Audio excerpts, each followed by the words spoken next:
विधानसभा के इतिहास के बारे में जानकर ये मान्यता और भी मजबूत हो जाती है कि छत्तीसगढ़िया सब ले बढ़िया। के उत्सव के गाड़ा गाड़ा विधाई। नमस्कार, जय जोहार।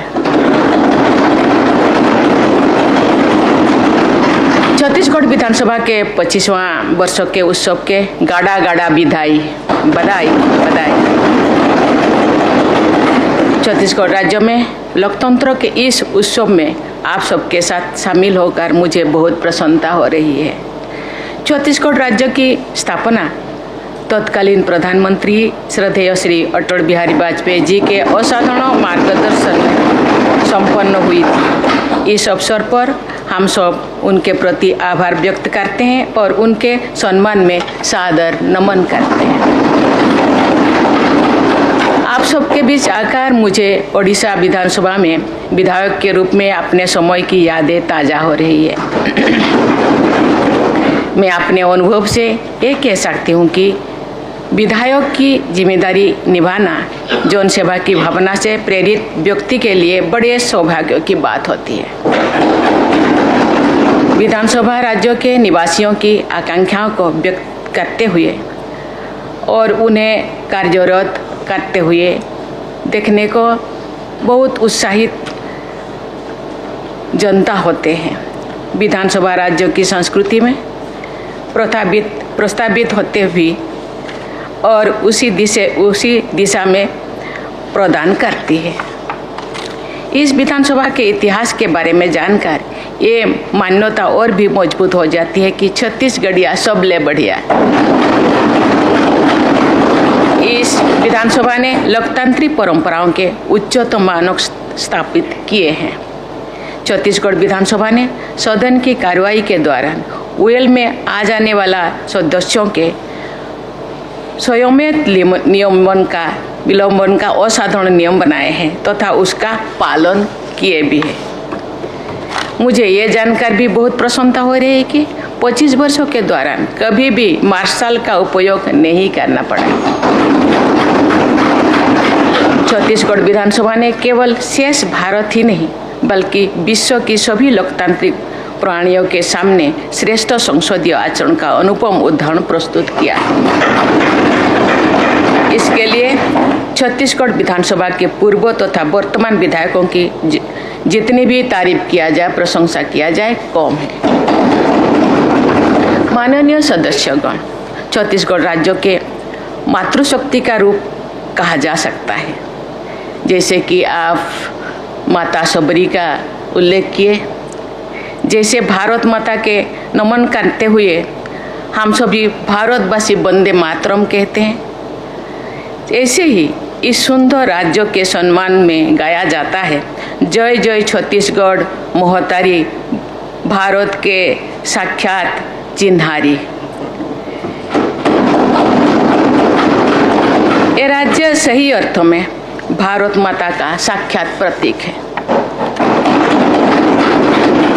नारी शक्ति के संदर्भ में छत्तीसगढ़ की महिला विभूति मीना माता का पूर्ण स्मरण सहज ही आ जाता है। भारत की संसदीय परंपरा में उनका बहुत ही सम्मानित स्थान है। वे पहले लोकसभा के कार्यकाल के दौरान छत्तीसगढ़ के अंचल से संसद में जाने वाली पहली महिला जनसेवक थी और लगातार 5 बार लोकसभा में सांसद बनी थी। स्वयं वंचित वर्ग से आने वाली मिनी माता ने लोगों के कल्याण और उत्थान के लिए निरंतर कार्य किया था। मुझे बताया गया है कि इस सदन में 19 महिलाएं विधायक हैं। वर्ष 2023 के विधानसभा चुनाव में महिला मतदाताओं की कुल संख्या पुरुषों की अपेक्षा अधिक थी। इस प्रकार इस सदन को छत्तीसगढ़ की माताओं, बहनों और बेटियों का विशेष समर्थन प्राप्त हुआ है।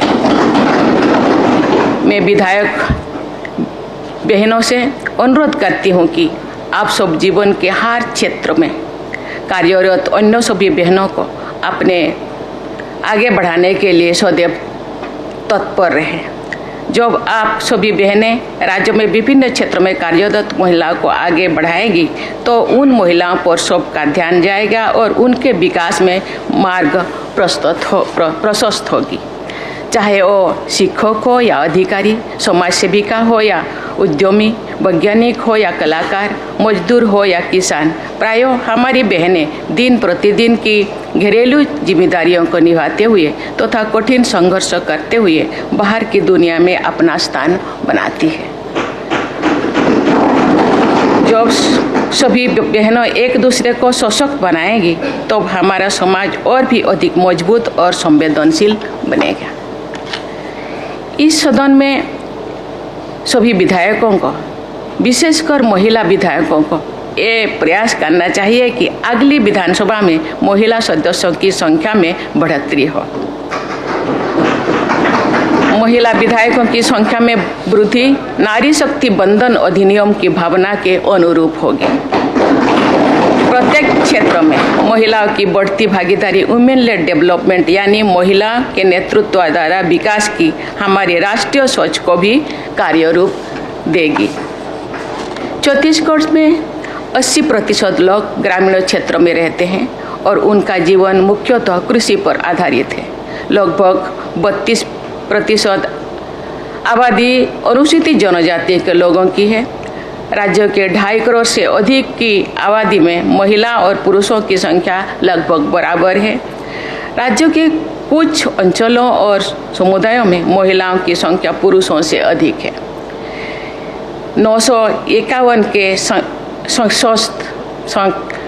सेक्स रेशियो के साथ छत्तीसगढ़ के उन राज्यों में है जिन पर हम गर्व कर सकते हैं।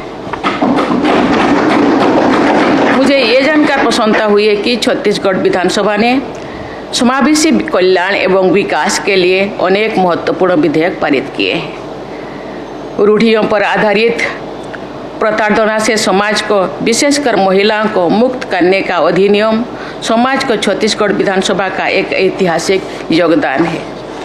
उस अधिनियम के स्वरूप देने समय वर्तमान विधानसभा के अध्यक्ष डॉक्टर रमन सिंह जी मुख्यमंत्री थे तथा विधानसभा को नेतृत्व प्रदान करते थे।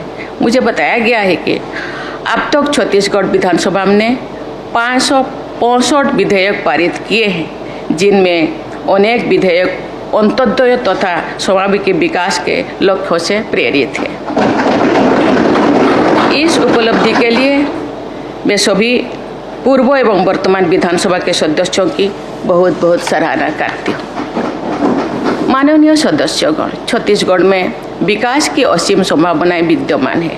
सीमेंट, खनिज उद्योग, स्टील, एल्युमिनियम तथा विद्युत उत्पादन जैसे क्षेत्रों में विकास के प्रचुर अवसर है। यहाँ के पारंपरिक लोक शिल्पों की देश विदेश में सराहना होती है। आपका ये सुंदर राज्य हरे भरे जंगलों, झरनों तथा अन्य प्राकृतिक वरदानों से समृद्ध है। आपके राज्य को महानदी, ईसदेव, इंद्रावती और शिवनाथ जैसी नदियों का आशीर्वाद प्राप्त है। आपके राज्यों को आधुनिक विकास के मार्ग पर आगे बढ़ने के साथ साथ पर्यावरण का संरक्षण भी सुनिश्चित करना है। राज्यों के आप सब नीति निर्माताओं पर विकास और प्रकृति के बीच संतुलन स्थापित करने की जिम्मेदारी है। इसके साथ ही समाज के सभी वर्गों को आधुनिक विकास यात्रा से जोड़ना भी आपका उत्तरदायित्व है। वामपंथी उग्रवाद से प्रभावित लोगों को समाज की मुख्य धारा में जोड़ने का कार्य अंतिम और निर्णायक दौर में पहुंच गया है। मुझे बताया गया है छत्तीसगढ़ के नक्सल प्रभावित क्षेत्रों के लोग विकास के मार्ग पर आगे बढ़ना चाहते हैं। मुझे विश्वास है कि छत्तीसगढ़ को उग्रवाद से पूर्णतया मुक्त करने के प्रयास में आप सब शीघ्र ही सफलता प्राप्त करेंगे और राज्यों के इतिहास में एक स्वर्णिम अध्याय जोड़ेंगे। आप सभी विधायकों के दिशा निर्देश के लिए गुरु घासीदास जी का मन के एक समाज अर्थात सभी मनुष्य एक समान है का आदर्श विद्यमान है। आज से लगभग 250 वर्ष पहले उन्होंने वंचितों, पिछड़ों और महिलाओं की समानता के लिए समाज सुधार का जो संकल्प लिया था, उसे आज आप सबको सिद्ध करना है तथा मानवता और सामाजिक समरसता पर आधारित श्रेष्ठ छत्तीसगढ़ का निर्माण करना है। मुझे विश्वास है कि छत्तीसगढ़ की विधानसभा राज्य की समग्र उन्नति और समुचित दिशा प्रदान करती रहेगी। जिस तरह आप सब ने आदर्श विधानसभा का उदाहरण प्रस्तुत किया है, इसी तरह आप सब आदर्श राज्य के रूप में विकसित छत्तीसगढ़ का आदर्श भी प्रस्तुत करेंगे। मैं नेता प्रतिपक्ष से मैं सहमत हूँ। आप जैसे बरगढ़, संबलपुर को छत्तीसगढ़ का हिस्सा समझते हैं, हम भी रायपुर को ओडिशा के एक हिस्सा समझते हैं।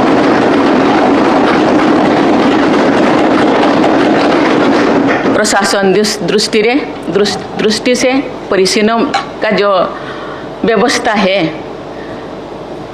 परिसीमन का कोई सीमा है, लेकिन दिल का कोई दीवार नहीं है। दिल से हम सब एक हैं, चाहे छत्तीसगढ़ हो, ओडिशा हो या झारखंड, हम सब एक हैं। लेकिन हम ना अलग हो सकता है, नाम अलग अलग है, लेकिन हम एक से जगन्नाथ केवल ओडिशा के नहीं, ये विश्व के जगत के नाथ है। छत्तीसगढ़ का जो 56 पोहटी चावल जो रोज वहाँ डाला जाता है, पका जाता है, ये छत्तीसगढ़ का है और एक विश्व के लोग खाते हैं, चाहे राम हो या अवसबरी हो। ये एक पूर्ण भूमि है, एक तप भूमि है, एक पवित्र भूमि है। ये पवित्र भूमि का नाम छत्तीसगढ़ हो या ओडिशा के एक हिस्सा हो, लेकिन ये देश हम सब का है, ये भारत का देश है, हम सब एक है। इसीलिए मुझे बहुत लगाव है छत्तीसगढ़। मुझे लगता है अभी मुझे 5-10 बार तो आ चुकी हूँ। छत्तीसगढ़ के लोग बहुत अच्छे हैं, इसीलिए शायद कहावत बहुत अच्छा रखा गया, छत्तीसगढ़िया सबले बढ़िया। इसी विश्वास के साथ मैं छत्तीसगढ़ के सभी निवासियों तथा जनप्रतिनिधियों के स्वर्णिम भविष्य की कामना करती हूँ। बहुत बहुत धन्यवाद। जय हिंद, जय भारत, जय छत्तीसगढ़।